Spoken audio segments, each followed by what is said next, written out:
हरिद्वार में दिखा उत्तराखंड रोडवेज की हड़ताल का असर। यात्रियों को उठानी पड़ रही परेशानियां। रोडवेज के कर्मचारियों ने हरिद्वार में भी किया मांग को लेकर प्रदर्शन।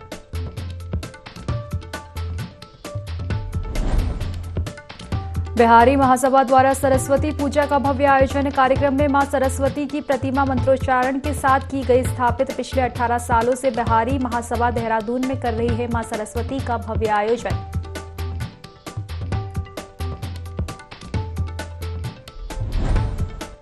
जोशीमठ बचाओ संघर्ष समिति के बैनर तले नगर क्षेत्र में आक्रोश व रैली का आयोजन। जोशीमठ नगरवासियों ने निकाली एनटीपीसी प्रोजेक्ट के खिलाफ विशाल जन आक्रोश रैली।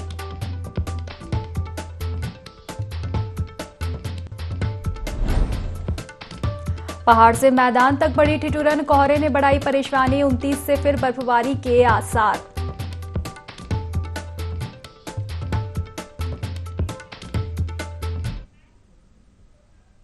नमस्कार, स्वागत है आपका देवभूमि लाइव में और मैं हूं आपके साथ खुशी व्यास। रुक कर लेते हैं खबरों का। देहरादून में राजपुर रोड स्थित शिव बाल योगी आश्रम परिसर में बिहारी महासभा ने सरस्वती पूजा का आयोजन किया, जहां मंत्रोच्चार और पारंपरिक तरीके से मां सरस्वती की प्रतिमा स्थापित की गई, तो वहीं माता के जयकारों से पूरा मंडल गूंज उठा। कार्यक्रम में अतिथियों का स्वागत सम्मान किया गया। प्रतिमा स्थापित के बाद दोपहर 1 बजे से भंडारे का आयोजन किया गया, जिसमें सैकड़ों की संख्या में भक्तों ने प्रसाद ग्रहण किया। वहीं बिहारी महासभा के सचिव चंदन कुमार झा ने निवेदन किया कि अगले साल से सरस्वती पूजा के दिन अन्य प्रदेशों की तरह इस प्रदेश में भी सार्वजनिक अवकाश घोषित किया जाए। बता दें, बिहारी महासभा द्वारा पिछले 18 सालों से सरस्वती पूजा का आयोजन किया जा रहा है। आज देखिए 10 बजे हमारी पूजा शुरू हुई और अभी पूजा संपन्न हो चुकी है और सब लोग प्रसाद ग्रहण करके फिर भोजन प्रसाद भी ग्रहण कर रहे हैं। शाम में वृहत रूप से मां की आरती की जाएगी और आज का यही है और कल विसर्जन होगा। 10 बजे हवन के कार्यक्रम के साथ इनका विसर्जन किया जाएगा। अपने आप को जोड़ा बिहारी महासभा से, एक समाज है, हमारा परिवार है, तो हमने यहाँ सरस्वती पूजा मनाना शुरू किया, जिससे हमें घर की यहाँ भी सरस्वती जी का माहौल बना दिया और बहुत ही अच्छा लगता है। यहाँ हर साल हम लोग यहाँ बिहारी महासभा की तरफ से आते हैं और सरस्वती की पूजा करते हैं। वहाँ हमने बचपन से ही देखा, हर स्कूल में आज एक्चुअली सरस्वती जी का जन्म दिवस है। आज के दिन ही उनका जन्म हुआ था। आज के दिन हर स्कूलों में सरस्वती माता की प्रतिमा बैठाई जाती है। राहुल गांधी की भारत जोड़ो यात्रा के बाद कांग्रेस ने नया अभियान शुरू किया है। हाथ से हाथ जोड़ो अभियान के जरिए कांग्रेस पार्टी घर घर लोगों से संपर्क साधने का प्रयास कर रही है। वहीं गणतंत्र दिवस के मौके पर गदरपुर के राजकीय इंटर कॉलेज से हाथ जोड़ो अभियान का शुभारंभ किया गया। इस मौके पर कांग्रेस के अनुसूचित जाति के प्रदेश महासचिव प्रशांत सिंह का भी स्वागत किया गया। इस दौरान पूर्व विधायक प्रेमानंद महाजन ने कहा कि प्रत्येक विधानसभा क्षेत्र में हाथ से हाथ जोड़ो यात्रा का आयोजन किया जा रहा है, जिसका मुख्य उद्देश्य बीजेपी सरकार की जन विरोधी नीतियों को उजागर करना है। इसी क्रम में इस यात्रा का आयोजन हुआ है।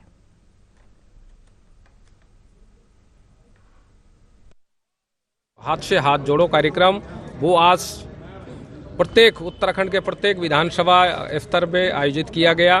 कई कार्यक्रम आयोजित किए जाएंगे और इनका मेन उद्देश्य यही है जो कोई यात्रा का कि जो भारतीय जनता पार्टी ने जो ये 10 साल के शासन में जो उन्होंने पूरे देश का जो नुकसान किया, आज बेरोजगारी पे प्रहार के बेरोजगारों को नौकरी की वादा करके नौकरी खत्म, महंगाई चरम सीमा पर, पेट्रोल डीजल का क्या हाल है, तो इन सारी बातों को लेकर लोगों के बीच में जाएंगे। बूथ अभी तो ब्लॉक स्तर पर है, इसके बाद हम लोग बूथ स्तर पे मीटिंग करेंगे, गांव में जाएंगे, छोटी छोटी मीटिंग करेंगे, बड़ी मीटिंग करेंगे, पदयात्राएं करेंगे और उनके जो संदेश है वो देंगे।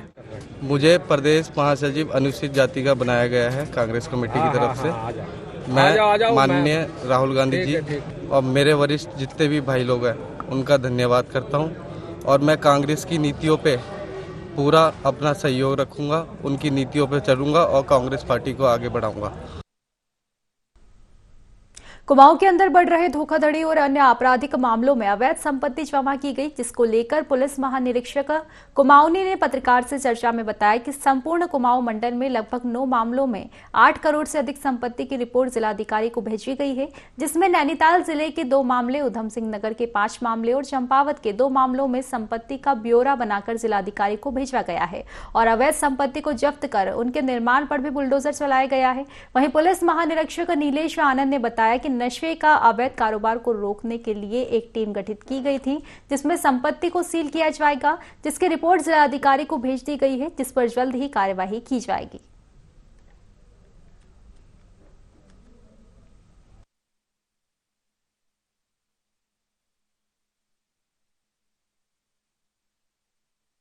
पूरे कुमाऊं रेंज में जो भी ऐसे मामले हैं जिसमें हमने गैंगस्टर एक्ट लगा रखा है और गैंगस्टर ये गैंग बनाकर, गिरोह बनाकर संगठित तरीके से जो है अवैध तरीके से संपत्ति अर्जित करते हैं, जिसमें कि वाइट कॉलर क्राइम भी है, नौकरी का झांसा देकर या भर्ती के माध्यम से, या और ऐसे 9 मामलों में आज जो है डीएम के वहाँ हमने 5 मामले उधम सिंह नगर के, 2 नैनीताल के हैं और 2 चंपावत के, ऐसे कुल 9 मामलों में करीबन 8 करोड़ की संपत्ति के प्रस्ताव जो है जिलाधिकारी को भेज दिए गए और जल्दी ही जो है ये संपत्तियां जो है पूरी जब्त होगी। जोशीमठ में हो रहे भू धसाव के पीछे एनटीपीसी प्रोजेक्ट को जिम्मेदार ठहराया जा रहा है। रहवासियों में इसे लेकर खासा आक्रोश है। अब एनटीपीसी प्रोजेक्ट को बंद करने के लिए आर पार की लड़ाई भी शुरू हो गई है। इसी कड़ी में रहवासियों ने एनटीपीसी के खिलाफ विशाल जन आक्रोश रैली निकाली। तपोवन टैक्सी स्टैंड से एनटीपीसी टाउनशिप तक यहां रैली निकाली गई। इस दौरान जमकर गो बैक एनटीपीसी के नारे लगे। मौके पर भारी पुलिस बल भी तैनात रहा।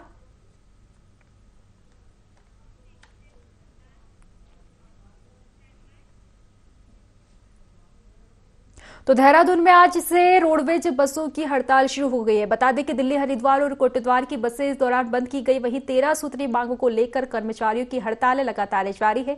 बता दें कि कर्मचारियों की मांग है कि उनको रेगुलर किया जाए। वहीं नई बसों को शामिल करने की भी उन्होंने मांग की है। तो उत्तराखंड रोडवेज बसों की आज से हड़ताल शुरू हो गई है। बता दें कि दिल्ली, हरिद्वार और कोटद्वार की बसें आज इस हड़ताल के दौरान बंद रही। बता दें कि लगातार जो है रोडवेज कर्मचारी अपनी 13 सूत्रीय मांगों को लेकर हड़ताल कर रहे हैं और इनकी मांगों में कर्मचारियों को रेगुलर करने की मांग के साथ ही नई बसों को शामिल करने की मांग भी शामिल है, जिसको लेकर लगातार जो है हड़ताल की जा रही है। और यात्रियों के लिए अब ये हड़ताल परेशानी बन चुकी है, क्योंकि यात्रियों को काफी परेशानियों का सामना करना पड़ रहा है। उन्हें यातायात के लिए बस नहीं मिल रही है और इसी के चलते उन्हें काफी परेशानियां देखने को मिल रही है। तो हड़ताल की स्थिति में यात्री जो हैं अब ऑटो और ट्रक का सहारा लेकर एक स्थान से दूसरे स्थान तक पहुंच पा रहे हैं।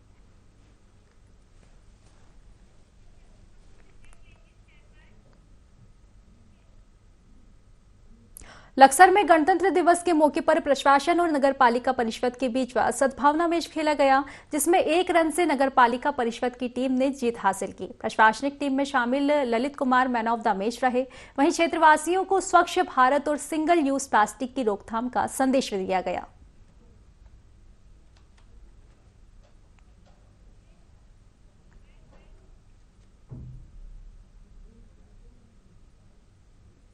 हमारे जितने भी विभाग है, जैसे यूपीसीएल है, यूपीसीएल के अलावा पुलिस की टीम है, उनकी लगातार टीमें क्रिकेट खेलती रहती है। हमारे जो विभाग है उसमें कोई ऐसा क्रिकेट वगैरह कोई टीम है नहीं, तो ये जैसे भी एक मैच कराया गया, ये बहुत ही धन्यवाद दूंगा मैं कि इसको आगे भी कराते रहें, ताकि जो हमारे पटवारी हैं, जो कोई भी अन्य हमारे अधिकारी हैं, तो वो खेलते रहें और ऐसे ही मनोरंजन करते हैं, जिससे कि हमारी राजस्व विभाग की भी कोई टीम बनाई जा सके। सद्भावना क्रिकेट मैच था, बहुत बढ़िया रहा। ये समझ लीजिए दोनों टीम जीती। 1 रन से नगर पालिका को जो नियम है उसके अनुसार नगर पालिका विजयी हुई और एक अच्छा खासा स्कोर नगर पालिका ने 184 का दिया था, तो हमारी टीम 183 रन तक पहुंची है और बहुत बेहतरीन हमारे सारे टीम हमारे खिलाड़ियों ने खेला है। और ये सद्भावना मैच जो है ये निश्चित रूप से एक संदेश देगा लक्सर क्षेत्र में कि अपने लक्सर क्षेत्र को स्वच्छ रखें, साफ रखें और आपसी प्यार, प्रेम और सौहार्द बना के रखें। ये एक बहुत ही प्रतिभावान खिलाड़ी है और इन्होंने लगभग 150 रन बनाए हमारी टीम की ओर से पूरा। तो इनके जो कौशल है क्रिकेट का उसका कोई जवाब नहीं है। निश्चित रूप से क्रिकेट के क्षेत्र में लगातार खेलते हैं और मैं इनके उज्जवल भविष्य की कामना। लक्सर में तेज रफ्तार का कहर देखने को मिला, जहां बाइक सवार दो युवक बिजली पोल से जा टकराए। हादसे में एक युवक की मौके पर ही मौत हो गई, तो वहीं दूसरा युवक बुरी तरह घायल हो गया। खबर मिलते ही पुलिस मौके पर पहुंची है। वहीं दोनों युवक की पहचान कर ली गई है। दोनों लक्सर के बहालपुरी गांव में शादी से लौट रहे थे।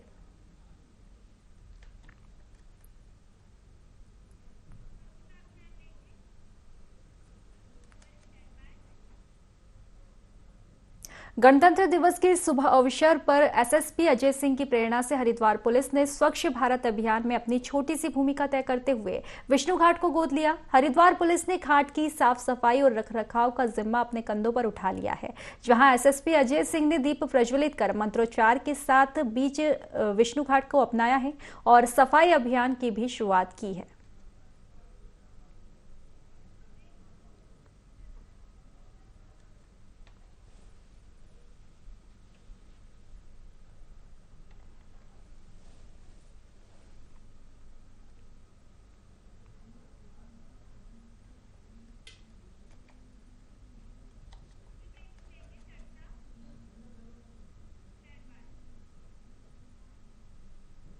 तो आज प्रधानमंत्री नरेंद्र मोदी ने छात्रों से परीक्षा पे चर्चा की है। जी हां, उत्तराखंड के करीब 20 लाख छात्रों ने इस चर्चा में हिस्सा लिया। वहीं उत्तराखंड के करीब 5,500 स्कूलों के बच्चे इस परीक्षा पे चर्चा कार्यक्रम में शामिल हुए। बता दें कि परीक्षा पे चर्चा की जानकारी डीजी शिक्षा बंशीधर तिवारी ने दी। वहीं सीएम धामी ने भी पीएम के साथ परीक्षा पे चर्चा देखी है। तो बड़ी खबर आपको बता रहे हैं, आज प्रधानमंत्री नरेंद्र मोदी ने अहम कार्यक्रम किया है परीक्षा पे चर्चा, जिसके जरिए उन्होंने विद्यार्थियों से बातचीत की है। और इसी के चलते हम आपको खबर देहरादून से बता रहे हैं, जहां प्रधानमंत्री नरेंद्र मोदी ने परीक्षा पे चर्चा कार्यक्रम किया और उत्तराखंड के करीब 20 लाख छात्रों से चर्चा की। बता दें कि उत्तराखंड के करीब 5,500 स्कूल के बच्चे इस परीक्षा पे चर्चा कार्यक्रम में शामिल हुए। वहीं इस परीक्षा पे चर्चा की जानकारी डीजी शिक्षा बंशीधर तिवारी ने दी। तो आज काफी अहम कार्यक्रम प्रधानमंत्री नरेंद्र मोदी ने किया है और इसी के चलते देहरादून में भी परीक्षा पे चर्चा कार्यक्रम में करीब 20 लाख छात्रों ने हिस्सा लिया। और बता दें कि उत्तराखंड के करीब 5,500 स्कूलों के बच्चे जो हैं इस परीक्षा पे चर्चा कार्यक्रम में शामिल हुए। तो देखा जाए तो कहीं ना कहीं सफलता का मंत्र जो है प्रधानमंत्री नरेंद्र मोदी ने सभी बच्चों को दिया है।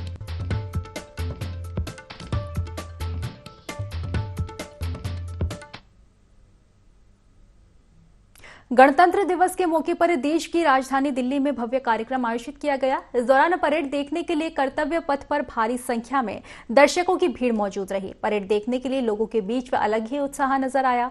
कर्तव्य पथ पर उत्तराखंड के दिव्य और भव्य मानसखंड की झलक दिखी। मानसखंड झांकी के अगले और मध्य भाग में कॉर्बेट नेशनल पार्क के विचरण करते हुए हिरण, बारहसिंगा, मोर समेत विभिन्न पक्षी दिखाई दिए।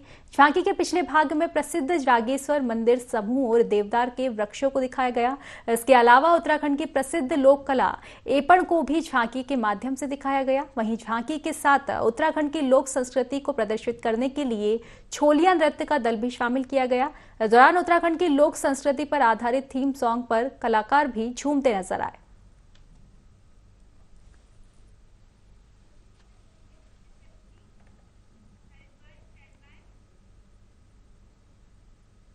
गणतंत्र दिवस पर एसएसपी हरिद्वार अजय सिंह ने क्वार्टर गार्ड में ध्वजारोहण किया। साथ ही साथ राष्ट्रीय ध्वज को भी सलामी दी। साथ ही पुलिस जनपद के सभी थाना कार्यालयों में संविधान की शपथ ली गई और मिष्ठान वितरण किया गया। बता दें कि इससे पहले संबंधित प्रभारियों ने राष्ट्रीय ध्वज भी फहराया।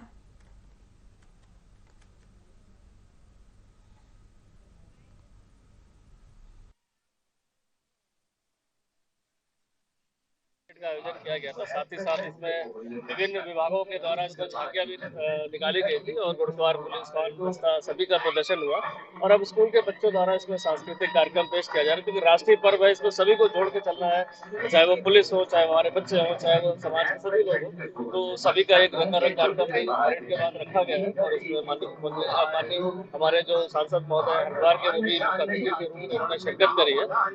तो सभी को मैं अपने जितने भी हरिद्वार निवासी हैं सभी को मैं 74वें गणतंत्र दिवस की हार्दिक शुभकामनाएं देता हूँ। गणतंत्र दिवस के इस बहुत ही शानदार अवसर पर शानदार परेड भी हुई है, ऐतिहासिक रही है और हमारे पुलिस के जवानों ने ये बताया है कि कितना पौरुषपूर्ण में किस तरीके से किस ढंग से वो पूरी ताकत के साथ, सामर्थ्य के साथ जुटे हुए हैं अपने कर्तव्यों के पालन में।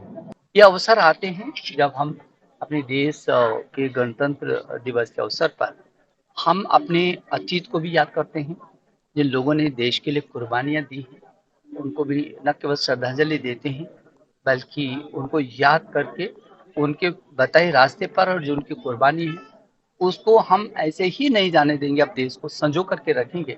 इस संकल्प के साथ भी करते हैं और भविष्य के लिए अपना टारगेट भी, अपना लक्ष्य भी निश्चित करते हैं। तो मैं इस अवसर पर हरिद्वार के लोगों को भी बहुत सारी बधाई देना चाहता हूँ। बसंत पंचमी के मौके पर इस साल बद्रीनाथ धाम के कपाट खुलने की तारीख तय हो गई है। 27 अप्रैल को सुबह 7:10 पर बद्रीनाथ धाम के कपाट खुलेंगे, जबकि गाड़ू खड़ा तेल कलश यात्रा का दिन 12 अप्रैल तय हुआ है। देहरादून के नरेंद्र नगर में बसंत पंचमी के शुभ अवसर पर धार्मिक समारोह में कपाट खुलने की तारीख तय हुई। इस अवसर पर टिहरी राज परिवार, बद्री केदार मंदिर समिति के पदाधिकारी और श्रद्धालु मौजूद रहे।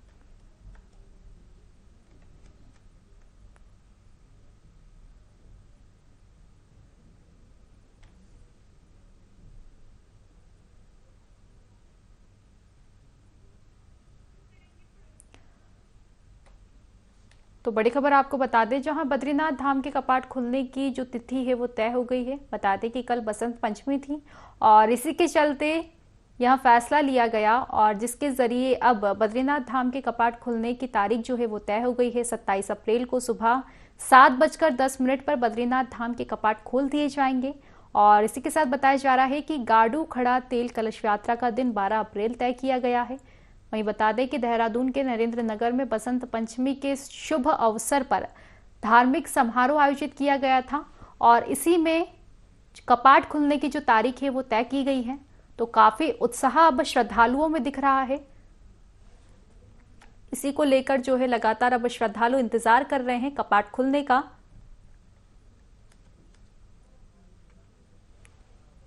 तो बसंत पंचमी के शुभ अवसर पर तारीख जो है वो तय की गई है और देखा जाए तो अब भक्तों का उत्साह भी बढ़ गया है क्योंकि बद्रीनाथ के कपाट जो है खुलने जा रहे हैं।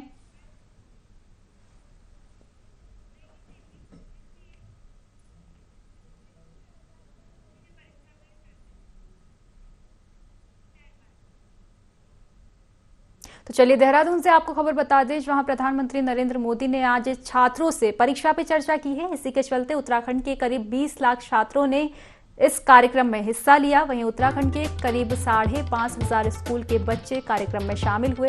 बता दें कि परीक्षा पे चर्चा की जानकारी डीजी शिक्षा बंशीधर तिवारी ने दी। वहीं सीएम धामी ने भी पीएम के साथ परीक्षा पे चर्चा देखी।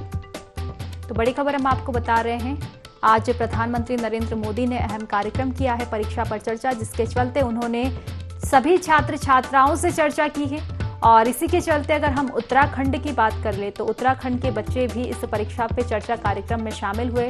बताया जा रहा है कि उत्तराखंड के करीब 20 लाख छात्रों ने इस परीक्षा पे चर्चा कार्यक्रम में हिस्सा लिया। वहीं उत्तराखंड के करीब 5,500 स्कूल के बच्चे इसमें शामिल हुए। तो आज सभी बच्चों को प्रधानमंत्री नरेंद्र मोदी ने सफलता का मंत्र दिया है और देखा जाए तो कहीं ना कहीं काफी फायदेमंद ये कार्यक्रम हो सकता है। काफी प्रेरित बच्चे प्रधानमंत्री नरेंद्र मोदी की बातों से हुए हैं और सवाल जवाब दोनों के बीच में हुए हैं। जहां बच्चों ने प्रधानमंत्री नरेंद्र मोदी से सवाल किए तो वहीं प्रधानमंत्री नरेंद्र मोदी ने भी उन्हें जवाब दिए हैं और सफलता का मंत्र दिया है।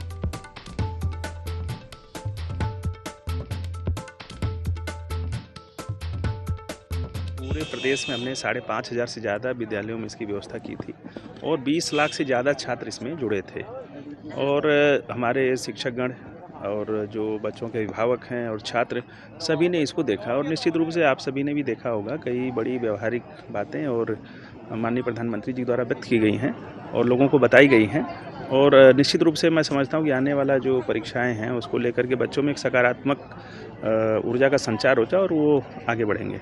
बड़ा शुभ दिन है कि पूरे देश के सभी बेटे बेटियों को, सभी बच्चों को माननीय प्रधानमंत्री जी का एक प्रधानमंत्री के रूप में भी और एक अभिभावक के रूप में भी जो उनके जीवन में जितनी भी परीक्षाएं आने वाली हैं उन परीक्षाओं में कैसे उन्होंने भाग लेना है, कैसे उमंग जीवन में रखते हुए उत्कृष्ट तक पहुंचना है, कैसे अपना श्रेष्ठ देना है, वो सारी विधाएं उन्होंने आज सभी बच्चों को बताई हैं। हम प्रधानमंत्री जी का धन्यवाद करते हैं और सभी बच्चे आज जो परीक्षा पर चर्चा हुई है उन सूत्रों को अपनाते हुए अपने जीवन में सफल होंगे, अपने जीवन में शिखरों को छूने का काम करेंगे, अपने लक्ष्यों को प्राप्त करेंगे, अपने माता पिता गुरुजनों का, राज्य और देश का नाम रोशन करेंगे। तो फिलहाल की खास खबरों में बस इतना ही। आप बने रहिए IND24 के साथ। नमस्कार।